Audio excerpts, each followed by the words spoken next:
they'd come up and they'd flick the back of my head. And they'd call me fat. And they'd make fun of me.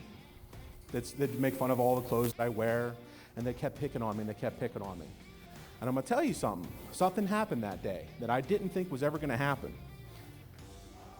A complete stranger that I did not know at that point stood up and said, "Stop it. Stop hurting him. Stop making fun of him." Do you guys want to know who that was? It's my good buddy here, Brian, Tiny.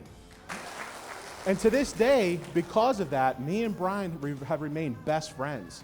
And him and I have actually joined this mission so all the kids know that it's not okay to bully.